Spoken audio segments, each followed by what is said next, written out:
আসসালামু আলাইকুম। আশা করি সবাই ভালো আছেন, আমি ভালো আছি। তো আজকে খরগোশের জন্য শাক নিয়ে আসলাম বিকালবেলা। তারপর ভাবলাম যে রাত্রেবেলা শাকগুলো দিয়ে আসবো।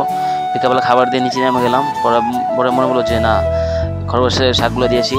আর সে দেখে যে কোনো লাইট দেওয়া চালানো হয়নি। সে কারণটা ভালো হয়েছে আমার, কারণ আজকে মুরগির সমস্যা হতে পারে লাইট দেওয়া না কারণে। তারপর এখানে দেখলাম যে খরগোশের শাক দেওয়া হয়েছে, এখানে তারা শাক দিতেছে। আমি একটু পিছিয়ে ফিরে দেখলাম যে আমাদের বাজি খাবার নেই। তার আগে বললাম যে আমার কাছে একদম খাবার নেই। তাহলে বললো কি একটু বুদ্ধি খাটিয়ে যে আমার একটা সিঙ্গেল নট আছে, একটু খাবার কম খায়, কিন্তু ওর বাটির ভিতরে খাবার ছিল, তো এই খাবারটা ওকে দিয়ে দেয়। তো ও কিন্তু সিঙ্গেলটা খাবার খেয়ে ফেলছিল, কিন্তু ওরা এখন আর খাবে না। তো আমি ওকে দিয়ে দিয়েছি, বাচ্চা আছে, কারণ বাচ্চাগুলো দেখলাম যে বারো হেলদি আছে। আর 3টা বাচ্চা থেকে 2টা বাচ্চা সার্ভে করে একটা বাচ্চা মারা যায়। আর এখানে মুরগিগুলো আল্লাহর মধ্যে সব মুরগি ঠিক আছে। আমাদের 4টা বলার মুরগি বাচ্চা ছিল, 4টে বলার বাচ্চা ঠিক আছে। ফাটাগুলো খাবার খাইতেছিল। আর এখানে দেখেন আমাদের একটা সাইডের সিঙ্গেল, ওটাকে মারে দেখে রেখে দিয়েছিলাম ছেড়ে।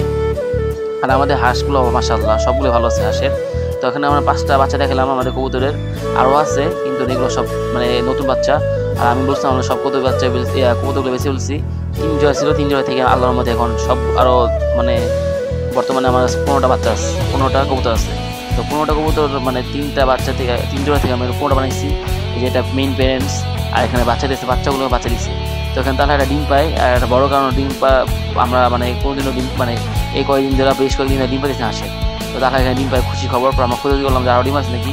আর যে আরেকটা ডিম পাইছি, 2টা ডিম পাইছে একসাথে। আর একটু ভালো করে খুঁজে দেখলাম যে আরও ডিম আছে নাকি। পরে দেখলাম যে আর না, কোনো ডিম নেই। তারপর যা বললাম যে আচ্ছা চলে যাই। তো আজকে ব্লগে বলতে আসসালামু আলাইকুম।